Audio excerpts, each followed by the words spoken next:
আছে 9টা প্রশ্ন আছে। এই প্রশ্নগুলোর উত্তর দিতে চেষ্টা করব যতটুকু আজান পর্যন্তই আমরা বক্তব্য রাখবো।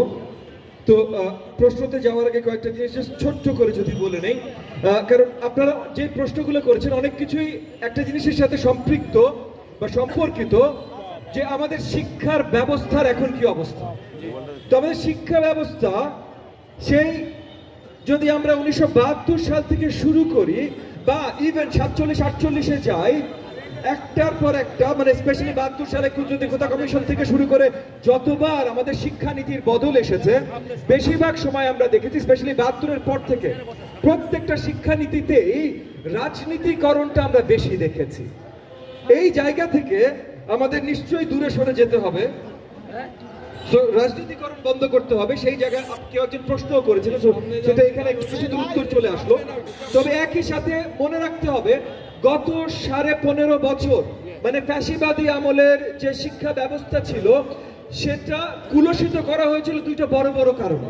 একটা হলো সেই সরকারের লোকজন লুটতরাজ কিভাবে করবে, তার জন্য স্কুল বা এমপিও যত কিছু আছে সেগুলো দিয়ে কত টাকা তারা লুটপাট করতে পারবে, এইটা যেমন তাদের নজরে ছিল। আরেকটা নজরে ছিল যে অন্য দেশের হাতে যেন আমাদের দেশটাকে নত করা যেতে পারে, তার জন্য আমাদের শিক্ষা ব্যবস্থার ভিতরে বাহাত ঢোকানো। তো এই জায়গাগুলো থেকে আমাদের বড় দায়িত্ব আছে আমাদের শিক্ষা ব্যবস্থাকে উদ্ধার করবা, এবং এই উদ্ধার যদি আমাদের করতে হয় সবচেয়ে বেশি গুরুত্বপূর্ণ রোল সরকারের সাথে রাখতে হবে শিক্ষকদের। দেখেন, শিক্ষক নিয়ে আজকে অনেক কথা হয়েছে। আমি নিজে 17 বছরের অধিক শিক্ষকতা করি। আমি আজ থেকে 25 বছর আগে অক্সফোর্ড বিশ্ববিদ্যালয়ে টিউটর হিসেবে কাজ করেছি। গত 17 বছর নর্থ সাউথ বিশ্ববিদ্যালয়ে শিক্ষক হিসেবে কর্মরত আছি। আমার মূল পেশাই শিক্ষকতা। সো শিক্ষকরা কি করেন, তাদের মূল্যায়ন সমাজে কি হয়, কিভাবে আসলে হওয়া উচিত, এই সব কিছু ভাই আপনারা যেমন জানেন আমিও কিন্তু জানি, একদম ভেতর থেকে উপলব্ধি করি। সো এইটা নিয়ে আমার সাথে আলাদা করে আলোচনার কোনো প্রয়োজন নাই। একই সাথে আমাদের কিন্তু শিক্ষক হিসাবে অনেক বড় বড় দায়িত্ব আছে। এই যে ভূমিকম্প, পুরো দেশব্যাপী ভূমিকম্প হচ্ছে, শিক্ষা প্রতিষ্ঠান যখন চালু আছে, শিক্ষার্থীরা যখন ভেতরে আছে, তখন যদি একটা বিভীষিকার মতো একটা ভূমিকম্প চলে আসে, তখন আমাদের কি করণীয়? প্রত্যেকটা স্কুলের শিক্ষকরা আছেন, আমি আপনাদের কাছে আবেদন জানাচ্ছি, আপনাদের প্রিন্সিপাল, অধ্যক্ষ, সহ অধ্যক্ষ, তাদের সবার কাছে এই বার্তাটা নিয়ে যান যে যদি বড় ধরনের কোনো ভূমিকম্প আসে তাহলে আপনারা এবং শিক্ষার্থীরা কিভাবে এলাকাবাসীদের সহযোগিতায় আসতে পারে সেগুলো ট্রেনিং এর ব্যবস্থা করা। আমরা নিজেরাই এখন করা শুরু করেছি। আমি এই যে ঢাকা 13 আসনে যে কাজ করা শুরু করেছি, ইতিমধ্যে স্ট্রাকচারাল ইঞ্জিনিয়ার, সিভিল ইঞ্জিনিয়ার নিয়ে এসে বাড়ি বাড়ি যাওয়া শুরু করেছি। আপনারা যদি আমার ক্যাম্পেইন অফিসের সাথে যোগাযোগ করেন, শিক্ষকেরা, আমি আপনাদের জন্য বলছি, আপনারা যদি আমার ক্যাম্পেইন অফিস, এই যে এখানে হুমায়ুন রোডে আছে, আপনাদের এই জাতীয়তাবাদী শিক্ষক পরিষদের মাধ্যমে যদি আমার ক্যাম্পেইন অফিসের সাথে যোগাযোগ করেন, আমি স্ট্রাকচারাল ইঞ্জিনিয়ার, সিভিল ইঞ্জিনিয়ার এবং আপনার এই যে ইমার্জেন্সি ওয়ার্কার্সদের আপনাদের স্কুলে পাঠাবো, যেন টিচার্সদের এবং শিক্ষার্থীদের ঠিকভাবে ট্রেনিং দেওয়া যায়। তো আমি আপনাদের অপেক্ষায় আছি। একই সাথে আগামী শিক্ষাঙ্গন যদি বাংলাদেশকে উন্নয়নের দিকে নিয়ে যেতে হয়, তাহলে নারী শিক্ষার্থীদের ক্ষমতায়ন, সায়েন্স, STEM সাবজেক্টগুলোতে শক্তভাবে নারী শিক্ষার্থীদের ক্ষমতায়ন, এটা অত্যন্ত গুরুত্বপূর্ণ। এই জায়গায় আসতে হবে। শিক্ষাঙ্গন মুক্ত চিন্তার জায়গা। স্যার, আমি তাড়াহুড়া করে শর্ট করে বলছি কারণ আমি সবগুলো টপিকে মোটামুটি কভার করতে চাই এবং আমাদের হাতে সময় কম। শিক্ষাঙ্গন মুক্ত চিন্তার জায়গা। মুক্ত চিন্তা, এইটা হলো প্রধান আপনাদের দায়িত্ব, শিক্ষার্থীদের ট্রেন করার মুক্ত চিন্তা। তাছাড়া বাকি সব ফিজিক্স, কেমিস্ট্রি, বায়োলজি তারা কিন্তু বই থেকেও শিখতে পারে। নিশ্চয়ই আপনাকে প্রয়োজন আছে, আমাকে প্রয়োজন আছে তাদের শেখার জন্য, কিন্তু সবচেয়ে গুরুত্বপূর্ণ ওই যে চিন্তা শক্তি, মুক্ত চিন্তা। এই জায়গা থেকে শিক্ষার্থীদের জানা দরকার ভবিষ্যৎ তারা বাংলাদেশ কি দেখতে চায়, কিভাবে দেখতে চায়। এইখানে কিন্তু আগামী নির্বাচনটা অত্যন্ত গুরুত্বপূর্ণ। আগামী নির্বাচনটা অত্যন্ত গুরুত্বপূর্ণ, কারণ আপনি কাকে ভোট দেবেন সেটা কিন্তু নির্ণয় করবে আমাদের নারী শিক্ষার্থীরা আসলে কতখানি শিক্ষাঙ্গনে যেতে পারবে। কেউ যদি বলে যে যারা নারী কর্মজীবী আছেন তাদেরকে 5 ঘন্টা কম কাজ করতে হবে, তাহলে শিক্ষার্থীদের সাথে তারা কি করতে পারেন, এটা এখনই আপনারা চিন্তা করে নেন ভাই।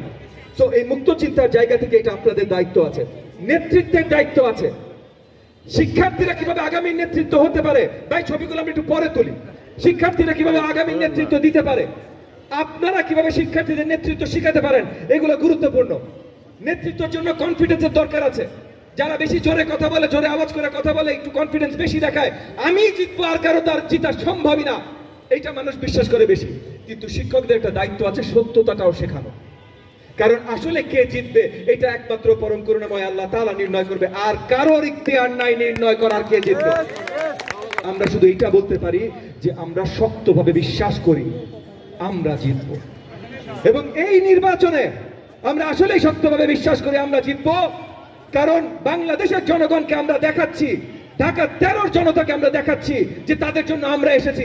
ঢাকা 13 আসন, মোহাম্মদপুর, আদাবর, শেরেবাংলা নগর, পুরো বাংলাদেশের সবচেয়ে বেশি সুপরিচিত বা কুপরিচিত মাদক ব্যবসা, সন্ত্রাস এবং চাঁদাবাজির জন্য।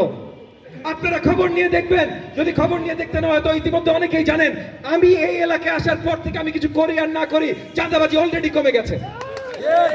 কারণ ববি হাজ্জাজ এই এলাকায় আসার পর থেকে কোনো চাঁদাবাজির ক্ষমতায়ন হয় নাই, আগামীতে কখনো কোনো চাঁদাবাজির ক্ষমতায়ন এই এলাকায় হবে না। সো আপনার ব্যবসায়ী ভাইদের বলে দেন, আপনার গার্জিয়ান ভাই বোনদের বলে দেন, শিক্ষার্থীদের বলে দেন যে যখন সঠিক ভালো ব্যক্তিকে তারা বেছে নেবে তখন সঠিক ভালো সুন্দর এলাকা তারা খুঁজে পাবে। এইটা অত্যন্ত গুরুত্বপূর্ণ। আরেকটা আপনাদের দায়িত্ব আছে, ভোটটাকে সবাই যেন ভোট ঠিকভাবে দেয় এইটা নিশ্চিত করা, ঘরে ঘরে পৌঁছে দেওয়া যে আপনার আসল গণতান্ত্রিক অধিকার কিন্তু অন্য কিছু না, ভোট। এই ভোটের অধিকার, এই ভোটের অধিকার যদি আপনি গত 15 বছর ঠিকভাবে পেতেন তাহলে হাসিনা স্বৈরাচারী সরকার হইতে পারতো না। আজকে যতই সংস্কারের গল্প বলেন, যতই এই কমিশন ওই কমিশন বলেন, সব কমিশন তো আমরাই যাই বসি ভাই, যত এই কমিশন ওই কমিশন বলেন, যদি ভোটটা থাকতো তাহলে কোনো কমিশনের প্রয়োজন হইতো না। বাংলাদেশের গণতন্ত্র এবং বাংলাদেশের উন্নয়ন একা একা হইতো, ভোটটা ছিল না বলে হয় না। সো কাউকে নিজেদেরকে, আপনাদের ছাত্রছাত্রীদেরকে বা গার্জিয়ানদেরকে ভুল বুঝাইতে দিয়েন না যে ভোট পরে সংস্কার কইরা নেই বা সংস্কার আগে এরা চায় তাই জন্য ওদেরকে ভোট দাও বা অন্য কাউকে ভোট দিও না। সঠিক ব্যক্তি, সঠিক মার্কা, সঠিক পার্টি, সঠিক জোটকে দেখা ভোট দিতে বলেন। সবচেয়ে আগে দেখতে হবে সঠিক ব্যক্তি, কারণ সঠিক পার্টি সঠিক মার্কারও কিন্তু ভুল ব্যক্তি থাকতে পারে। সবচেয়ে আগে দেখতে হবে সঠিক ব্যক্তি, তারপর দেখবেন ওই ব্যক্তির জোট মার্কা কি। এইটা যদি দেখে আপনি ভোট দিতে পারেন তাহলে আগামীর বাংলাদেশ, আগামীর গণতন্ত্র নিশ্চিত স্বাধীন সুন্দর থাকবে ইনশাআল্লাহ। আমি ছোট করে খুব তাড়াতাড়ি আপনাদের প্রশ্নগুলোর উত্তর দিতে চেষ্টা করব। 9টা প্রশ্ন আমার কাছে এসেছে। আমি আসলে আশাবাদী ছিলাম আজকে এখানে আসার আগে যে এই জিনিসটাই আসলে মেইনলি হবে, যে আপনারা প্রশ্ন করবেন আমি উত্তর দিব, আমার কিছু প্রশ্ন আপনারা উত্তর দিবেন। সেই জিনিসটা হয়নি, ঠিক আছে, কিন্তু এখন কিছু তো হচ্ছে। সো একজন ভাই বলেছেন শিক্ষকদের জন্য স্পেশাল কি করবেন। প্রথম যে জিনিসটা করব যে আমরা যদি সরকারি দায়িত্বে আসি তাইলে আমার নারী শিক্ষকরা যখন প্রশ্ন করতে যাবে তাদের কাছে যেন মাইক যায়, এইটা যেন না আটকায়, এইটা প্রথম নিশ্চিত করবো ভাই। কারণ আমি আসলেই কিন্তু খুব খুশি হই নাই, আমি নিজে কিন্তু বারবার হাত দেখিয়েছি যে ভাই অনেকগুলো প্রশ্ন হয়েছে, আমাদের নারী টিচাররা, শিক্ষকরা অনেকক্ষণ ধরে হাত তুলছেন, একটু মাইকটা দেন, কেউ দিলেন না। এইরকম বৈষম্য ভাই শিক্ষাঙ্গনে থাকতে পারে না। শুধু শিক্ষাঙ্গন না, আমরা এই দেশে সরকার পরিচালনায় আসলে ইনশাল্লাহ কোথাও বৈষম্য থাকবে না, কোনো ধরনের বৈষম্য থাকবে না। কারণ আমাদের শিক্ষা, আমাদের ধর্ম, আমাদের জাতীয়তাবাদ আমাদেরকে বৈষম্য শেখায়। বৈষম্য বিরোধী একমাত্র একদম সর্বকনিষ্ঠ সর্বজ্যেষ্ঠ কেউ যদি থেকে থাকে সেটা হলো মহানবী রাসূলুল্লাহ সাল্লাম। বৈষম্য কখনো উনি নেন নাই, কখনো মেনে নেন নাই। তো দিনের পথের ফলোয়ার যদি আমরা হই তাহলে আমরাও বৈষম্য মেনে নিতে পারি না ভাই। দ্বিতীয় এক ভাই প্রশ্ন করেছেন ইনস্টিটিউশনের দলীয়করণ। আমরা ওতপ্রোতভাবে বিশ্বাস করি শিক্ষাঙ্গন থেকে দলীয় রাজনীতি বের করে নিয়ে আসেন। প্রত্যেকটা শিক্ষকের অধিকার আছে দলীয় রাজনীতির অংশীদার হওয়া, প্রত্যেকটা শিক্ষার্থীর অধিকার আছে দলীয় রাজনীতির অংশীদার হওয়া, কিন্তু এই দলীয় রাজনীতির অংশীদার শিক্ষাঙ্গনের গেটের বাইরে যায় হবে। শিক্ষাঙ্গনের গেটের ভেতরে কোন ধরনের দলীয় রাজনীতি আনবে, সেটা আমার দল হোক অন্য যে কোনো দল হোক। কারণ এই জায়গা থেকে সবচেয়ে বেশি আমরা আমাদের তরুণ সমাজ এবং আমাদের রাজনৈতিক সমাজকে কলুষিত করেছি। আরেকজন বলেছেন এমপিও ভুক্ত হবে কিনা। আমরা যেটা করতে চাই আগামীতে ইনশাআল্লাহ আপনারা যদি সাথে থাকেন আমরা করতে পারবো। আমরা আসলেই শিক্ষকদের ক্ষমতায়ন করতে চাই। আমরা শিক্ষকদের হেলথ ইন্স্যুরেন্স নিয়ে আসবো, আমরা শিক্ষকদের এমপ্লয়মেন্ট ইন্স্যুরেন্স নিয়ে আসবো, যেন কোনো কারণে যদি আপনি ঠিকভাবে আপনার প্রতিষ্ঠান যদি আপনারা ঠিকভাবে বেতন না দিতে পারে আপনি যেন বেতনে আটকায় না যান।